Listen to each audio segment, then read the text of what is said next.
안녕하세요. 5월 2일 목요일 KB 리서치 모닝 미팅 시작하겠습니다. 먼저 전일 마감 시황입니다. 김지원 연구원입니다. 증시 동향 정리하겠습니다. 지난 화요일 국내 증시는 FOMC 앞두고 모멘텀 제한된 가운데 양 시장이 탄력 둔화되면서 혼조세에 마감했습니다. 삼성전자가 확정 실적 발표 후 컨코를 통해서 HBM 공급 규모를 늘리고 5세대 HBM3 12단 제품을 2분기 내 양산하는 등 주도권 확보에 속도를 낼 것이라고 발표를 했습니다. 또한 애플도 디바이스에 생성형 AI 탑재를 고려 중인 것으로 확인이 되면서 AI 성장 기대감이 시장에 작용했습니다. 이에 외국인은 전기전자를 하루 만에 순매수 전환했고 의약품, 운수 장비 등도 순매수했습니다. 또한 낙폭과대 화학주들의 반등도 연장되었으며 양호한 실적에 화장품주는 급등했습니다. 중국의 4월 제조 PMI가 예상을 상회하면서 중국 경기 확장 기대감을 키운 점도 긍정적으로 작용했습니다. 해외 증시 살펴보겠습니다. 미 증시는 6연속 동결된 FOMC 결과에 다우지수만 상승하면서 혼조세 마감했습니다. S&P 500과 나스닥은 이틀 동안 2% 내외에 하락했습니다. 파월 의장은 2%대 물가 목표로의 추가 진전이 부족했지만 스태그플레이션 가능성은 낮고 금리 인상 가능성도 적다고 발언했습니다. 발표된 4월 민간 고용은 전달보다 19만 2천 명 증가로 예상을 상회한 반면 구인 건수는 848만 8천 건으로 전달보다 감소했습니다. 종목별로는 실적에 따라서 등락이 엇갈렸는데요. 아마존이 실적 호조에 2%대 상승했고 슈퍼마이크로 컴퓨터와 AMD는 실적이 예상을 하회하면서 각각 14%, 8%대에 하락했습니다. 중국 증시와 유럽 증시는 노동절로 휴장이었고 미국 국채 수익률은 금리 인상 가능성을 일축한 파월 의장 발언에 하락했고 달러 역시 하락했습니다. 유가는 이스라엘과 하마스의 휴전 협상 막바지 소식에 큰 폭으로 하락하면서 80달러 선을 하회했습니다. 관전 포인트 짚어보겠습니다. 파월 의장의 간담회 중에 1%대 넘게 급등하던 미국 지수가 발언 종료 후에 하락하면서 발언에 대한 낮아진 신뢰를 확인했습니다. 또한 미증시 종료 후에 엔화가 4엔대 급락을 하면서 외환 당국의 개입 경계감이 좀 나타났는데요. 국내도 이러한 흐름들을 반영을 할 것으로 보입니다. 이러한 환율 변동성 심화와 또 FOMC 결과에 대한 약간의 실망감 그리고 유가 급락 등을 반영하면서 국내 증시 매물 소화 출발이 예상이 되고요. 금일은 에코프로 그룹주의 실적이 예정되어 있습니다. 감사합니다. 네, 오늘 발표 자료가 많아서 요약은 생략하도록 하겠습니다. 첫 번째 자료는 국내 경제 수출에 관한 자료입니다. 권희진 연구원입니다. 네, 안녕하세요. 매크로틴 권희진입니다. 4월달 수출입 증가율은 지난달에 비해서 증가폭이 확 커졌는데요. 특히 수입액 같은 경우에 크게 늘어났습니다. 원유 도입 단가가 올랐고 그리고 원유 도입 물량도 증가한 영향이 컸습니다. 그래서 무역 수지 같은 경우에는 2월달, 3월달에 비해서 흑자폭이 줄어든 모습입니다. 수출은 품목별, 지역별로도 고른 증가세가 나타났습니다. IT 전반으로 업황 개선세가 확산되는 모습이 이어졌고, 그리고 미국 내 소비 호조에 힘입어서 자동차 수출액도 역대 최대치를 경신을 했습니다. 반면에 중국으로의 수출 비중은 줄어들었는데 이제 대중 수출 증가율만 놓고 보면 저점을 지나고 있다는 점이 반가운 소식입니다. 일평균 기준으로 봤을 때 중국향 수출은 올해 1월 달부터 4개월 연속으로 오름세가 확대되고 있는 중입니다. 최근에 여러 매크로 환경들에 있어서 리스크가 있지만 올해 한국 수출의 증가세는 견조할 것으로 저희는 생각을 하고 있습니다. 먼저 수출 물량의 확대 흐름이 뚜렷한 모습입니다. 반도체에 대한 초과 수요 때문에 IT 업황의 개선 방향성이 요요해서 향후에 상승 여력에 조금 더 초점을 맞출 필요가 있어 보입니다. 또한 단가 상승 흐름이 이어지고 있다는 점도 좋습니다. 수출 물가 지수를 놓고 보면요. 올해 들어서 꾸준하게 상승세를 보이고 있습니다. 최근에 중국에서 저가 물량 공급 전략을 취하고 있는 것과는 확연하게 다른 모습이 나타나고 있습니다. 그래서 올해 수출 성장률 저희는 연간으로 9.3% 증가할 걸로 봐서 소폭 상향 수정을 합니다. 수입 같은 경우에는 국제유가 최근에 상승 크게 한 거에 대한 여파가 시차를 두고 영향을 미칠 걸로 보고 있어서 증가폭이 추가 확대될 가능성이 있습니다. 그렇기 때문에 무역 수지도 앞으로 좀 울퉁불퉁한 모습을 보일 가능성이 높아 보이기는 한데 그렇다라고 해서 추세적인 감소로 전환될 가능성은 적다고 생각을 합니다. 이상입니다. 네, 다음은 월간 주식 전략에 관한 자료입니다. 이은택 연구원입니다. 안녕하십니까. 주식전략 이은택입니다. 5월 전략 말씀드리겠습니다. 5월 주식 비중은 소폭 확대로 제시합니다. 단기 조정이 진행되고 있으나 아직 붕괴의 3법칙은 포착되지 않고 있으므로 랠리 지속에 무게를 두고 있습니다. 올해 상반기에는 실적 장세의 1국면과 2국면이 교차하는 시기라고 생각하고 있습니다. 이번 달 오버헤이드 업종으로는 화장품과 우주기계를 추천드립니다. 지금 나오는 단기 조정을 결정한 것은 장기 국채 금리라고 생각하고 있습니다. KB증권은 10년물 밴드 상단은 4.7%로 설정하고 있는데 나중에 후에 발표되는 고용이나 물가가 만약에 좀 더 강하게 나올 경우에 4.7을 넘을 수 있다고 생각합니다. 하지만 이 정도에서는 분할 매수로 대응할 준비를 하는 것이 좋다고 생각합니다. 또한 2분기엔 일시적으로 1분기보다 완화된 물가와 고용이 지표가 나올 수도 있다고 생각하고 있습니다. 단기 조정은 장기 금리가 결정한다면은 장기 하락장 같은 경우에는 단기 금리가 결정할 것이라고 생각합니다.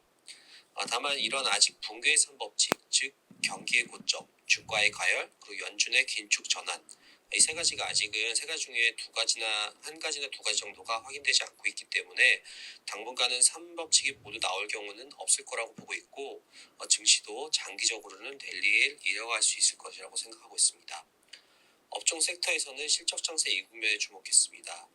작년이 실적 장세 1국면이었고 투자 관련 경기 민감주가 주도권을 쥐고 주가가 강세였습니다.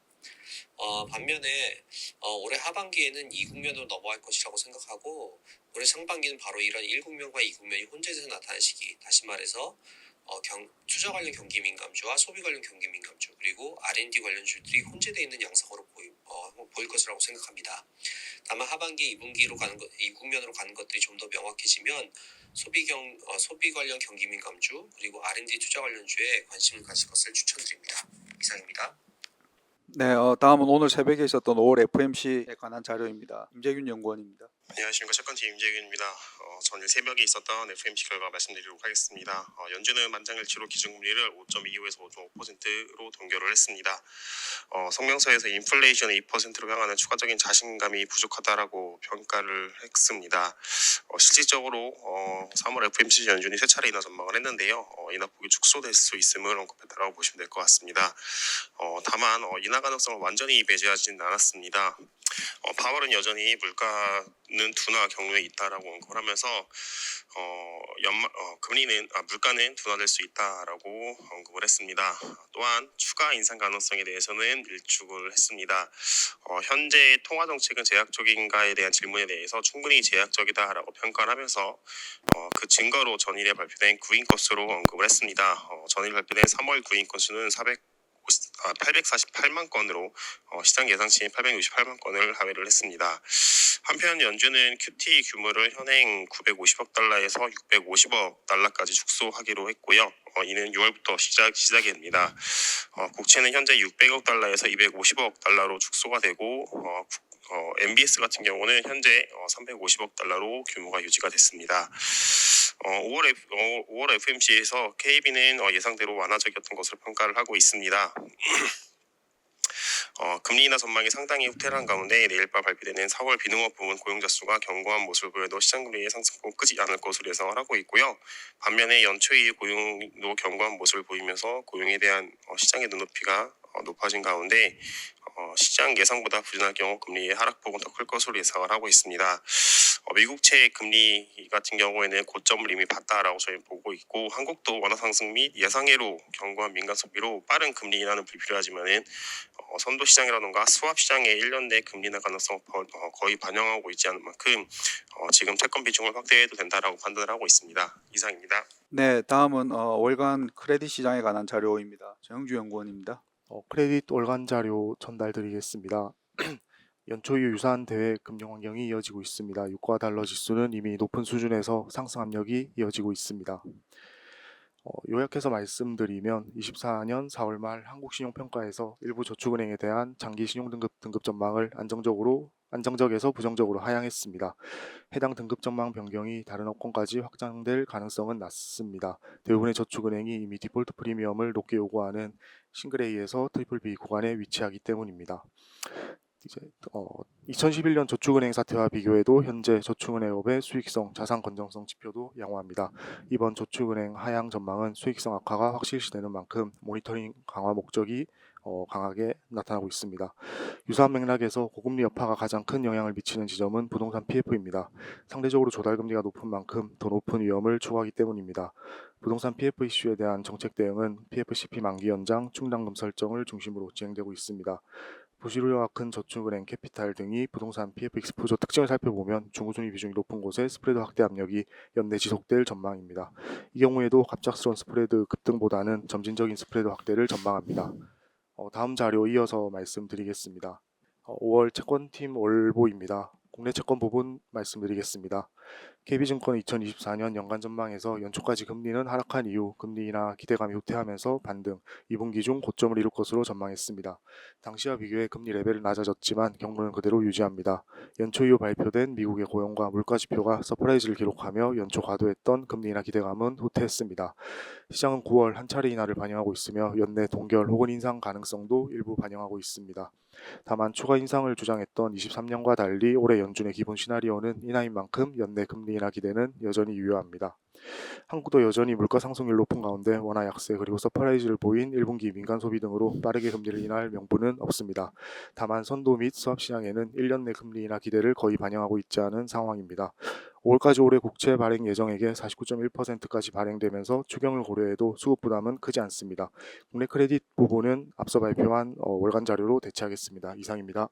네, 다음은 중국 시장에 관한 자료입니다. 박수현 연구원입니다. 안녕하십니까. 아시아시장팀 박수현입니다. 4월 정치국회의가 개최되었습니다. 가장 중요한 변화는 중국 정부가 현재 당면한 중국 경기의 불확실성을 인정하고 앞으로 보다 적극적으로 정책을 펼치겠다고 발표한 부분입니다. 특히나 선긴후 송이라고 해서 초반에는 타이트하게 진행하고 뒤로 갈수록 그 강도가 약해지는 것을 경계해야 된다고 밝히면서 정책적으로 보다 더 지속적인 강화가 필요하다고 언급한 부분이 가장 중요한 변화라고 볼 수 있습니다. 정치국회의에서는 특별국채 그리고 지방정부의 특별채 발행 가속화를 언급했고요. 뿐만 아니라 정치국회의에서는 중간재, 전자상 거래 등 수출 확대를 강조했고 미국 등 여러 국가에서 중국 제품에 대한 반덤핑 조사에 대해 진행하는 것에 대한 불만을 표출했습니다. 중국 정부는 신규 관세법을 통과해서 중국과 무역 협정을 체결한 국가는 대중 고율 관세를 부과할 경우에 동등한 관세를 부과할 수 있도록 했습니다. 이는 트럼프 전 대통령이 올해 미국 대선에서 승리할 경우 발표할 수 있는 고율 관세 부과에 대비하기 위한 방안인 동시에 내수 경기 회복 이전에는 수출로 경기 하방 압력을 완화하기 위한 조치로 판단됩니다. 하반기부터 중국은 수출 경기의 불확실성 확대로 내수 시장 회복이 중요한데요. 정치국회의에서 내수와 부동산 회복을 위한 부동산 재고 해소, 부동산 이고 완신 정책 등을 발표했습니다. 특히나 통화정책 같은 경우에는 과거에는 정치국회의에서 특정 단어로만 표현을 했었지만은 이번에는 직접적으로 지준율과 금리 인하를 언급했습니다. 중국 정부가 올해보다 적극적인 정책 지원에 나설 것이라고 판단할 수 있는 변화입니다. 4월 30일 날 발표된 통계국 제조업 PMI가 50.4를 기록해서 세부 내용을 살펴보면 생산 지수는 전월 대비해서 0.7%포인트 올랐지만 수요를 반영하는 수출 주문이나 신규 주문, 수입은 모두 하락했습니다. 이는 정치국회의에서 언급했던 내수가 부진하다는 것을 제조업 PMI에서도 확인할 수 있는 부분인데요. 정치국 회의에서 시장 예상을 상회하는 정부의 강한 정책 의지가 나타났기 때문에 부진한 지표가 발표될수록 시장 기대는 더욱 확대될 가능성이 있습니다. 단기 상대적으로 밸류에이션 멀티플 부담이 낮은 홍콩 증시의 선호도가 강화될 수 있을 것으로 예상하고, 알파 아이디어로는 4월 26일 날 발표된 자동차 이구환신 정책 기대감이 집중될 창업판을 함께 담는 전략으로 제시합니다. 이상입니다. 네, 다음은 산업 및 기업 분석 순서입니다. 먼저 LG화학 그리고 GS에 관한 내용입니다. 전우재 연구원입니다. 안녕하세요. 정유화학 담당 전우재입니다. LG화학 1분기 실적 리뷰 자료 발표드리겠습니다. LG화학에 대한 목표 주가를 57만 5천 원으로 하향하나 업사이드는 여전히 높다는 판단입니다. 1분기를 시작으로 2, 3, 4분기 급격한 실적 개선이 기대되며 LG에너지솔루션 지분 가치 대비 LG화학 지주사 할인율이 61%로 확대되었는데 2분기부터는 괴리율이 회복될 것으로 전망합니다. 2분기부터 지주사 할인율이 축소되어 LG화학이 LG에너지솔루션을 아웃퍼폼 할 것으로 기대하는 이유는 두 가지입니다. 첫 번째는 그림 3번을 봐주시면 지주사 할인율은 LG화학 이익 비중 내 LG에너지솔루션의 크기에 따라 변화해 왔는데 2분기부터 석유화 흑자 전환, 양극재 실적 개선, 생명과학 일회성 이익 등으로 실적이 개선되어 그림 4번에 있는 것처럼 BLG에너지솔루션 비중이 19%에서 25%로 확대되기 때문입니다. 두 번째는 그림 6번처럼 LG에너지솔루션 지분 매각 이슈가 있을 때 LG화학 에너지솔루션 주가 괴리율이 축소되었는데 올해 한국 정부의 글로벌 최저 환세 도입으로 LG에너지솔루션 지분을 최소 2%가량 매각해야 절세가 가능합니다. 다음으로 GS 프리뷰 발표드립니다. 투자 의견 바이 목표 주가 5만 8천 원 유지합니다. 이익 추정치에 큰 변화는 없었고 1분기부터 2, 3, 4분기 모두 견조한 실적이 예상됩니다. 높은 유가와 전력 요금, 리테일 증익에 기인합니다. 현재 주가는 PER 4배, PBR 0.4배, 시가 배당률 5.6%로 저평가돼 있으나 성장이 없어 좀 만년 저평가돼 있는 경향이 있습니다. 하지만 투자가 적고 부채 비율이 88%로 무난하며 밸류업 종목으로 거론되고 있어 높은 배당을 감안한 장기 투자자들에게 투자가 가능한 종목으로 생각됩니다. 이상입니다. 네, 다음은 유한양행과 한미약품에 관한 자료입니다. 김혜민 연구원입니다. 안녕하십니까. 제약바이오 담당 김혜민 연구원입니다. 유한양행과 한미약품의 실적에 대해서 말씀을 드리겠습니다. 유한양행에 대해 투자 의견 바이 그리고 투자 의견 바이 및 목표 주가를 9만 원으로 상향을 합니다. 연결 기준 매출액은 4,466억, 영업이익은 6억 원으로 시장 컨센서스를 극복하였는데 다소 부진한 이유로는 미국 소렌토 파산에 따른 임유논시아 보유 지분 인수에 기인합니다.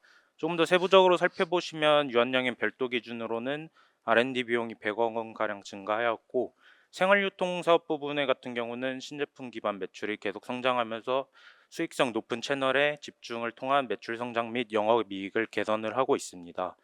일단 하반기 때부터는 레이저 티닙에 대한 마일스톤 수령이 가능할 것으로 예상하고 있어서 본격적인 수익 개선이 진행될 것으로 예상이 되고 있습니다.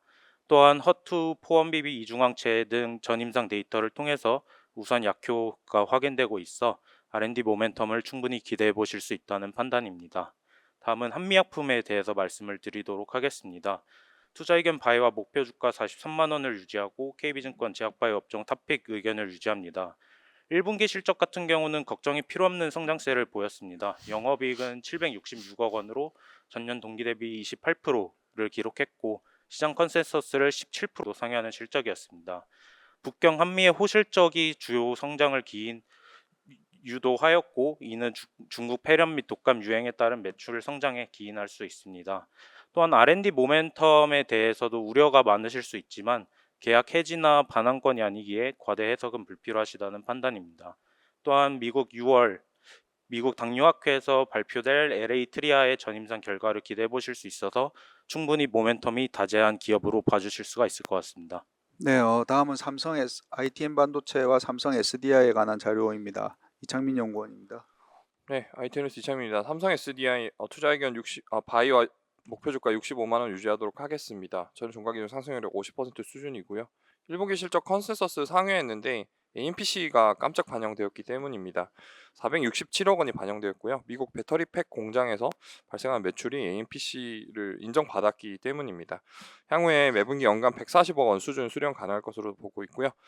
그 외에 사업부별 실적으로는 전기차용 중대형 배터리가 판매량 증가했으나 리튬 가격 하락 영향으로 ASP 빠진 부분이 매출 감소를 야기했습니다. 타 사업부는 지지부진한 실적을 기록을 했고요. 실적 둔화 흐름 상반기에는 지속될 걸로 예상하고 있지만 프리미엄 제품군 중심으로 공급 중이기 때문에 EV 배터리 판매 흐름은 경쟁 업체들 대비 상대적으로 양호하게 나타나고 있습니다. 하반기부터는 이제 P 하락이 멈추고 오히려 반등할 걸로 예상되기 때문에 긍정적으로 보고 있고요. 또 내년부터는 AMPC가 연간 2,200억 이상 발생할 걸로 전망을 하고 있기 때문에 삼성 SDI 긍정적인 시각을 유지하도록 하겠습니다. 다음은 ITM 반도체입니다. 사업 정상화의 원년으로 판단을 하고 있습니다. 투자액은 바이를 유지하지만 목표 주가를 28,000원으로 하향했고요. 전일 종가 기준 상승률 42%입니다. 1분기 영업 적자 31억 원 전망하고 있는데 전년 동기에 적자 128억 원이었기 때문에 대규모 그 적자가 대폭 축소될 것으로 전망을 하고 있고요. 비수기 진입했으나 아니면 수익성 뛰어난 전자담배 이익 기여도가 확대됨에 따라 이런 부분이 좀 개선될 걸로 예상을 하고 있습니다. 24년은 사업 정상화 원년이 될 것으로 기대하고 있는데요. 원래 ITM 반도체 영업이익률 14% 기록을 했던 회사입니다. 하지만 이제 비효율적인 공장 가동이 계속되고 있어서 실적이 최근에는 부진한 모습인데요. 하지만 이러한 비용 효율화가 이런 부분을 상쇄할 만한 비용 효율화가 현재 진행이 되고 있고 또 클램쉘 폴더블 폰 쪽으로 보호회로가 신규 진입하며 고수익 전자담배 매출이 확대되고 있기 때문에 향후에 실적 개선될 걸로 전망하고 있습니다. 따라서 ITM 반도체에 대한 긍정적인 투자 의견 유지하도록 하겠습니다. 이상입니다. 네, 다음은 BNK 금융지주에 관한 자료입니다. 강승건 연구원입니다. 안녕하십니까, 강승권입니다. BNK 금융주주에 대해서 말씀드리겠습니다. 투자 의견 홀드를 유지하고 목표 주가는 9,400원으로 14.6% 상향합니다. 저희가 투자 의견을 홀드를 유지하고 있는 이유는 선제적인 성격이 강하지만 이 충당금 부담으로 인해서 경쟁사 대비 충당금 부담이 높은 수준이 유지되고 있고 CET1 비율이 1분기에 12% 수준으로 회복되었지만 실질적인 주주환원율 제고까지 연결되기에는 좀 더 시간이 필요할 것으로 생각되기 때문입니다. 다만 성장보다는 마진 회복 쪽에 집중하고 있는 전략의 변화 이를 통해서 경쟁사 대비 부진하였던 수익성 및 자본 비율 개선의 방향성이 기대된다는 점은 저희가 긍정적으로 평가를 내리고 있습니다. 이런 전략 변화의 영향이 BS와 PL로 반영되기 위해서는 시간이 좀 더 필요하겠지만 방향 자체가 전환이 되고 있다는 점 자체를 긍정적으로 평가를 하고 있습니다. 1분기 연결 기준 지배주주 순이익은 2,495억 원으로 컨센서스를 14.1% 상회했습니다. 1분기에 추가 충당금 442억 원이 반영이 되었고 대출 채권 매각이익 139억 원이 시현됨에 따라서 실질적으로는 이익 회복이 진행되고 있다라고 생각을 하고 있습니다. 1분기 원화대출은 0.51%로 상대적으로 부진하였지만 NIM은 4bp 개선되면서 대출 포트폴리오와 그 다음에 조달 쪽에서의 비용 감축 효과가 NIM 측면에서 반영되고 있다라고 판단을 내립니다. 대출이 소폭 증가하였지만 RWA 측면에서는 오히려 전분기 대비 0.54% 감소하면서 CET1 비율 개선의 배경으로 작동을 했습니다.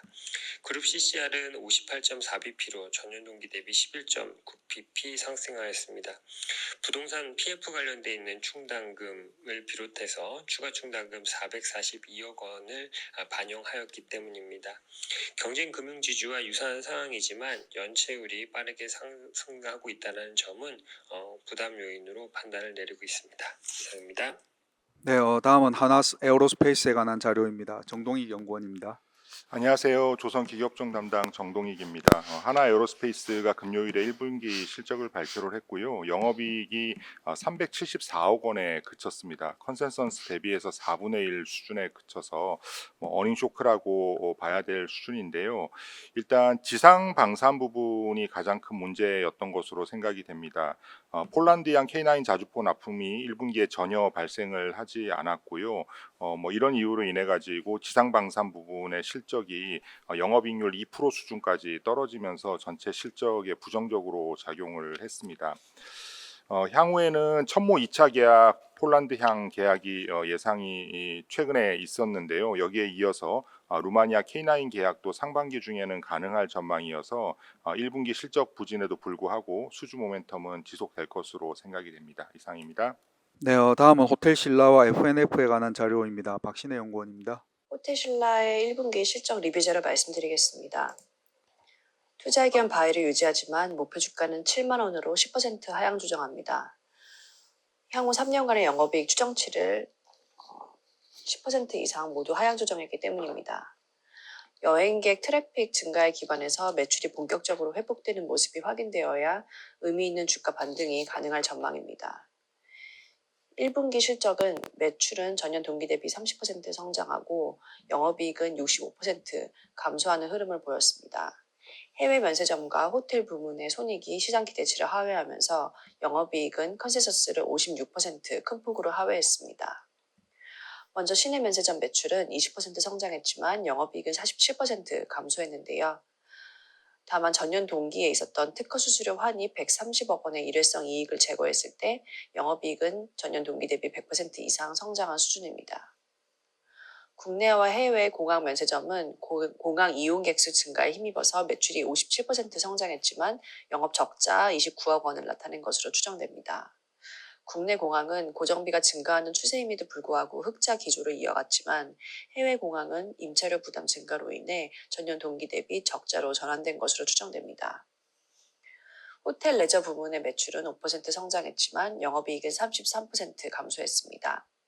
다만 호텔 레저 부분 역시 전년 동기에 일회성 이익이 있었던 점을 감안했을 때 실질적으로 영업이익은 전년 동기와 유사한 수준으로 추정됩니다. 이어서 FNF의 1분기 실적 리뷰자를 말씀드리겠습니다. 투자 의견 바이를 유지하지만 목표 주가를 95,000원으로 5% 하향 조정합니다. FNF는 폭발적인 성장세를 뒤로하고 작년부터 매출 성장률 둔화 그리고 마진 하락 추세로 접어들었습니다.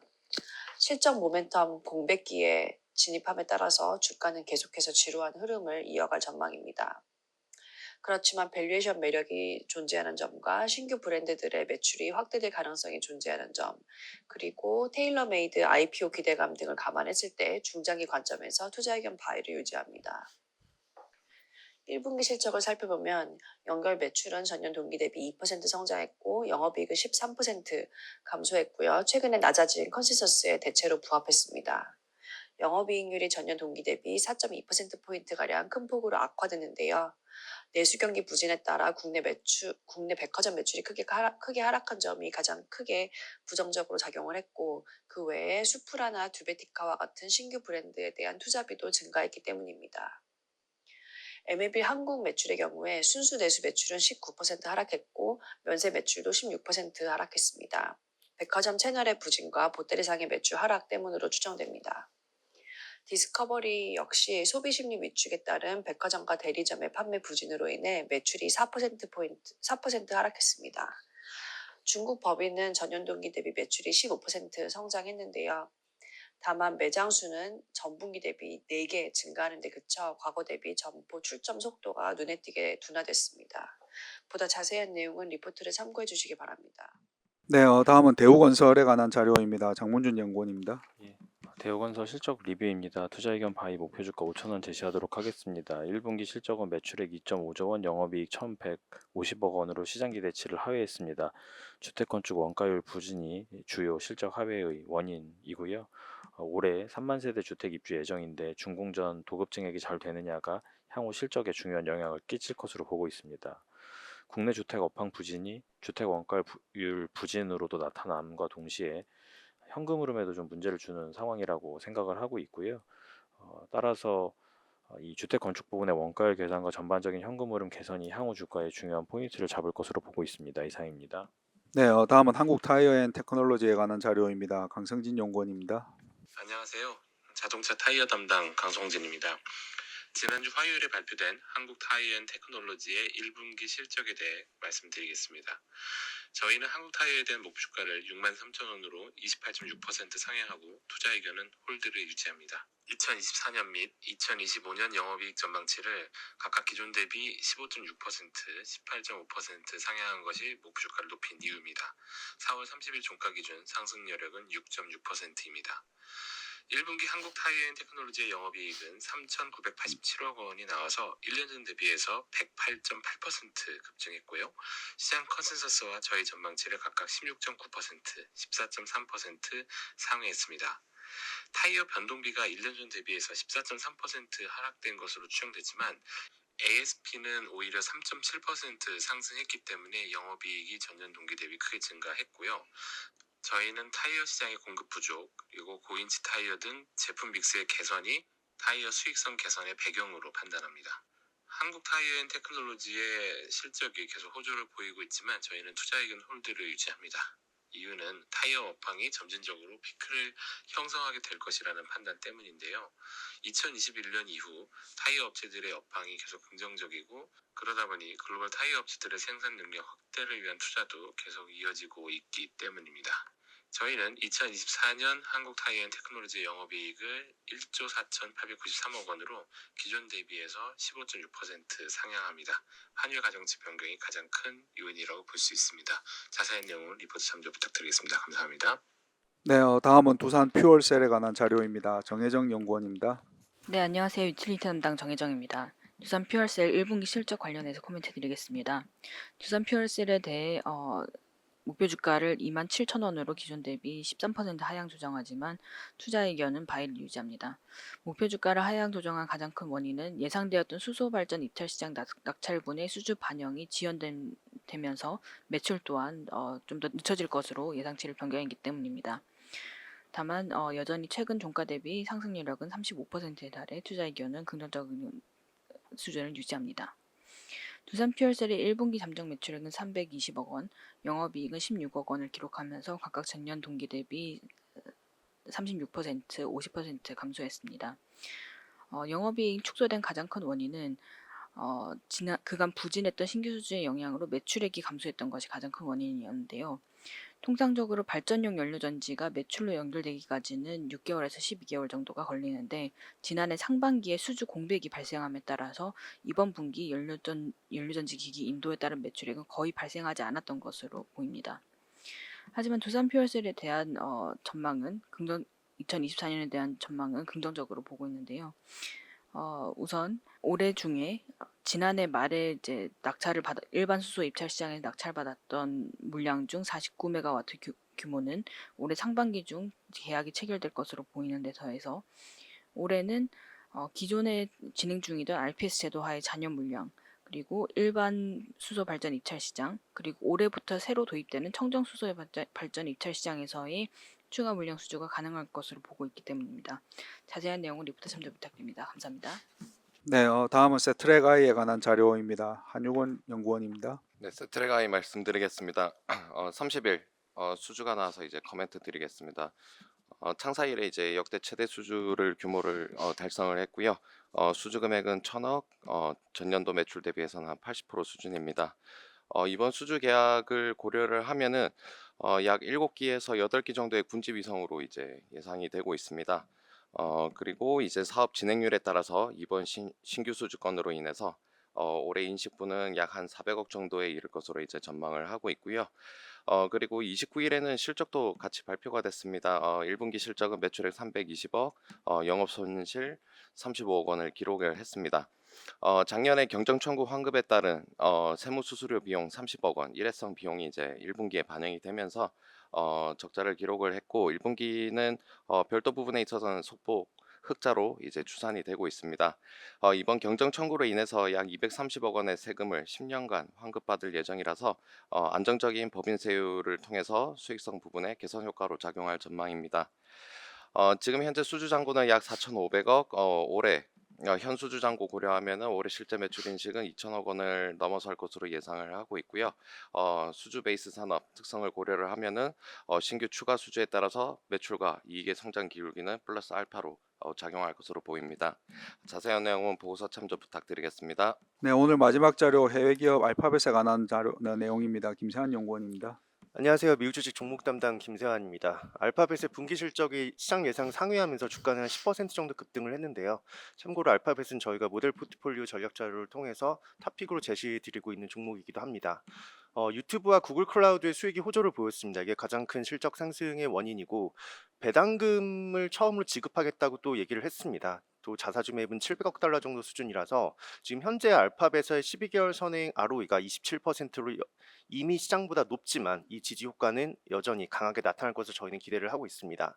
주가적인 측면을 보더라도 저희는 저평가되어 있다고 판단을 하고 있는데요. 알파벳의 12개월 포워드 PBR과 ROE를 반영한 PE 멀티플은 22.4배로 높지 않습니다. 그리고 장기이익 성장성을 반영한 PEG 매수도 시장과 산업을 평균을 하회하고 있어서 저희는 운용 관점에서 비중을 확대할 것을 권고를 드립니다. 자세한 내용 리포트를 참고해 주시기 바랍니다. 네, 이상으로 5월 2일 목요일 KB 리서치 모닝 미팅 마치도록 하겠습니다. 감사합니다.